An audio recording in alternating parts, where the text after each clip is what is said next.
이 조정 딛고 저는 또 다시 올라간다 이렇게 보고 있는데 이제 조정을 얼마만큼 주고 갈 것이냐. 안녕하세요. 오늘도 랩지노믹스 한번 살펴보도록 하겠습니다. 오늘 시장 동향하고요.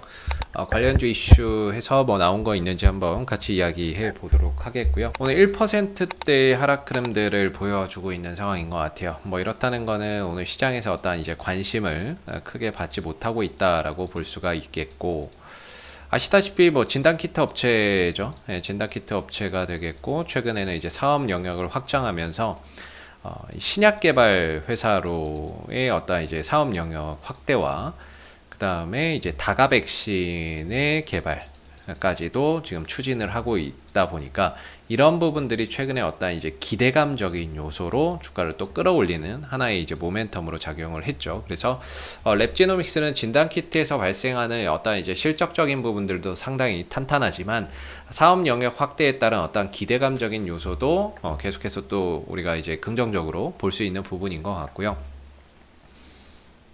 일단 오늘 뭐 1.5% 하락인데 시장 분위기를 보면 오늘 시장이 그렇게 나쁘지 않거든요. 물론 외국인들과 기관들의 수급 자체나 이런 부분들이 양대 시장 다 매도지만 오늘 코스피는 0.1% 상승, 코스닥은 0.2% 상승 흐름들을 보이면서 전반적으로 강보합권에 머물러 있는 상황이거든요. 근데 이제 오늘 시장이 뭐 결코 나쁘지는 않은데 랩지노믹스가 어떤 이제 시장에서 전혀 관심을 받지 못하고 있는 상황이죠. 그래서 오늘 이제 수급이나 이런 부분들은 이런 알미늄 관련주들, 그 다음에 이제 뭐 게임 관련주들이나 전력 설비, 뭐 그 다음에 이제 원전 관련주들이 있죠. 예, 이런 쪽으로 이제 수급이 좀 이동되는 그런 부분이라서 오늘 어떻게 보면 뭐 진단키트 관련주들이나 바이오 관련주들이 상대적으로 뭐 시장에서 큰 관심을 받는 그런 이제 상황은 아닌 것 같습니다. 그래서 오늘 조금 이제 시장 관심을 받지 못한 상황에서 쉬어가고 있는 그런 이제 모습이 나타나고 있는 것 같다. 이렇게 말씀을 좀 드려볼 수 있을 것 같고요. 근데 이제 요즘 오늘 이제 코로나 확진자 한번 이제 봤더니 오늘 다시 또 2,000명대 이상으로 또 증가가 됐더라고요. 근데 요즘에는 이제 코로나 확진자가 증가가 돼도 뭐 진단키트 관련주들이나 아니면은 뭐 백신 관련주들이나 이런 것들이 별로 반응이 없어요. 그래서 어떠한 이제 이런 부분들이 과거에는 이제 코로나 확진자가 증가됐다 그러면 진단키트 관련주들이 또 크게 상승하는 이유가 됐는데, 요즘에는 뭐 코로나 확진자가 늘어나도 별로 주가나 이런 부분들이 관련주들이 전혀 움직임이 없다라는 점에서 오늘 이제 확진자가 2,000명대 넘었지만 그런 부분들이 오늘 뭐 진단키트 관련주 쪽에 강한 수급으로 유입이 되고 있지는 않는 것 같습니다. 근데 한동안 이제 진단키트 관련주 뭐 휴마시스도 그렇고 엑세스바이오나 뭐 이런 것들도 그렇고 시젠 이런 것들도 그런데요. 어느 정도 그동안에 이제 가격 조정을 충분히 보인 것 같거든요. 엑세스바이오도 그렇고 이번에 뭐 2분기 실적이 좀 안 좋았지만은 어느 정도 바닥을 좀 다지면서 반등의 기회를 분명히 가져갈 것 같고, 그렇게 되면 진단키트 관련주들이 다 한번 움직일 것 같은데 휴마시스도 그렇고요. 좀 많이 떨어졌죠. 가격 조정을 좀 받으면서 이제 바닥을 좀 잡아가려고 하는 그런 이제 과정인 것 같은데, 그렇게 되면 또 이제 진단키트 갈 때 랩지노믹스가 충분히 갈 수 있거든요. 또 따라갈 수 있는데, 일단 랩지노믹스의 기술적인 흐름을 보면은 항상 좀 막혀있다라는 표현을 쓰죠. 위로는 37,000원대 막혀있고, 위로는 기술적으로 37,000원대 이렇게 또 막혀 있어요. 막혀 있고 아래로는 저점이 꾸준히 높아지는 상황이라서 사실상 지금의 이제 주가의 위치가 굉장히 좀 어중간하거든요. 여기서 이제 곧바로 슈팅이 나와서 뚫고 넘어가는 상황들도 있을 수 있지만, 반대로 지금 5일선이 깨진 상황에서 하방 변동성이 더 확대될 수 있는 여지도 있는 그런 자리가 지금의 위치예요.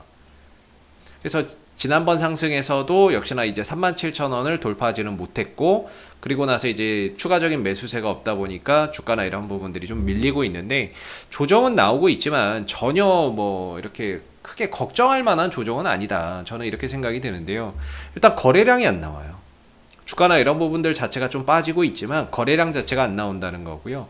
이 하락이 어떤 종목 자체의 악재에 의해서 발생하지 않는다는 점이죠. 그래서 이 회사가 갖고 있는 어떤 실적적인 부분들에 대한 기대치, 그 다음에 뭐 백신 연구 개발이라든지 신약 개발에 대한 기대치나 이런 것들은 전혀 달라진 건 없는데, 그냥 시장에서 관심을 받지 못하고 있다 보니까, 또는 이제 단기적으로 많이 올라가고 저항대를 돌파하지 못하니까 거기서 이제 조금 차익 매물이나 실망 매물이나 이런 것들이 좀 쏟아지고 있는 것 같은데, 이 종목 자체에 어떤 이제 거래가 안 나오니까는요, 하락하면서 거래량이 전혀 없으니까 반대로 이전에 이 상승을 만들면서 강한 매수세가 들어온 모습은 있는데, 이후에 조정을 받으면서는 거래량이 안 나오니까 이 종목이 가격 하락은 이때 수급의 이탈은 없는 거죠. 그래서 이 조정 딛고 저는 또 다시 올라간다 이렇게 보고 있는데, 중요한 거는 이제 조정을 얼마만큼 주고 갈 것이냐는 우리가 좀 확인을 해봐야 될 것 같아요. 이 조정의 마무리가 어디서 될 거냐라는 거죠. 그래서 저는 이제 하방을 좀 열어놓는다면 최대 28,000원에서 29,000원 정도까지도 열려 있다 이렇게 생각을 하고 좀 보고 있는데, 물론 그 전에 돌아갈 수도 있겠죠.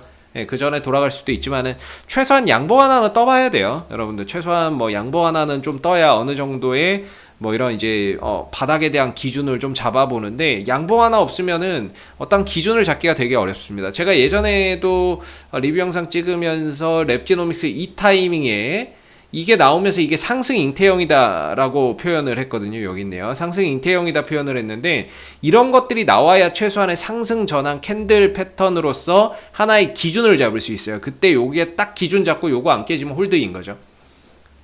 이게 상승 전환 캔들이거든요. 요거 딱 안 깨지면 이제 돌려 나간다 이렇게 보는 그런 이제 기준이 되는데, 최소한 양보 하나라도 떠야죠. 음봉 세계에서는 음봉에서는 바닥에 대한 어떤 기준이나 최소한의 어떤 방향 전환에 대한 기준을 잡기가 너무 어렵습니다. 그래서 음봉 흐름에서는 일단은 말 그대로 이제 매수가 안 들어오는 거니까요. 매수가 안 들어오니까 결국에는 이 조정이 어디서 마무리되고 양봉이 뜨고 매수세가 들어와서 이제 좀 잡아주는지, 이런 부분들을 확인할 필요가 있다, 저는 생각을 하고 있고요.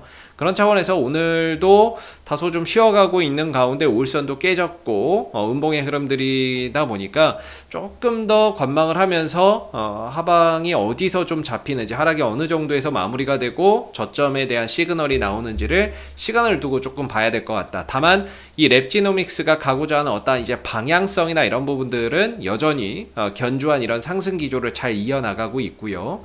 그러니까 방향은 문제가 없는데, 속도나 이런 부분들이 이제 좀 빨리 가면 좋은데 이제 좀 쉬다가 나오고 있는 거죠. 지금 좀 쉬어가는 구간이고, 대신에 방향은 문제가 없는 부분이고, 그 다음에 이제 어떤 이제 조정은 받지만 거래량이 나오지 않고 있다는 점에서 조정 이후에 다시 또 갈 수 있는 그런 여지는 충분히 남아 있다, 이렇게 봐야 되겠죠.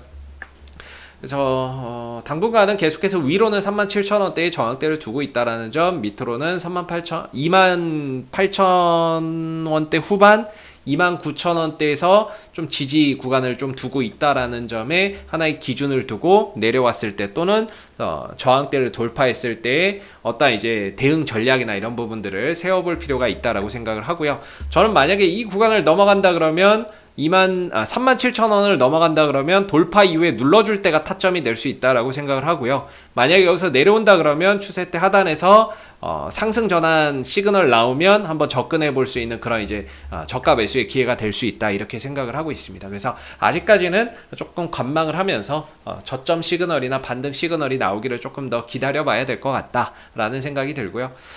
이상 AP투자연구소의 이세훈 전략팀장이었고요. 구독과 좋아요도 한번 부탁드리도록 하겠습니다. 감사합니다.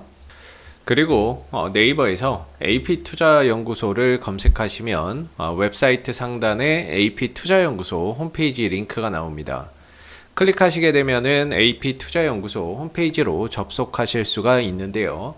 가운데 무료 추천 종목 카테고리에 2021년 무료 추천 종목을 클릭하시게 되면 소장님께서 매일매일 국내외 시황에 대한 실시간 브리핑과 함께 댓글로 무료 추천 종목을 제공해 드리고 있습니다.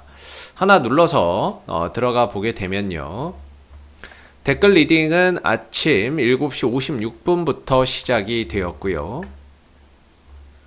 그리고 간밤에 있었던 미 증시에 대한 시황에 대한 자세한 설명부터 이렇게 쭉 댓글로서 시황 설명을 드리고 있죠. 그리고 9시가 되게 되면 무료 추천 종목이 나오게 됩니다. 무료 추천 종목의 종목명, 매수가, 1차 목표가, 손절가가 함께 제시가 되고요.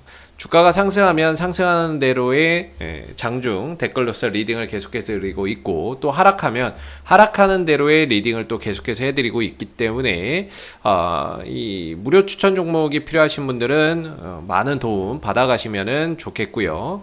그리고 또 저희가 이제 테마주 검색기라고 하는 무료 어플리케이션을 개발을 해서 배포를 하고 있는데, 누구나 무료로 사용이 가능합니다. 모바일 버전, 안드로이드 버전, 아이폰 버전 또는 PC 버전이 있는데, 안드로이드 버전이나 아이폰 버전은 앱스토어나 구글 플레이의 스토어에 가서 받으시면 되고요. 윈도우 버전은 저희 홈페이지에 방문하셔서 무료 다운로드 받으시면 되겠습니다. 그리고 이 테마주 검색기 같은 경우에는 시장의 모든 테마와 시장의 그날 주도 테마 또는 당일 강세 테마를 한눈에 파악할 수 있게 해주는 어플이기 때문에 다운로드 받아서 사용하시게 되면은 주식 매매하시는데 많은 도움 되실 거라고 생각됩니다. 감사합니다.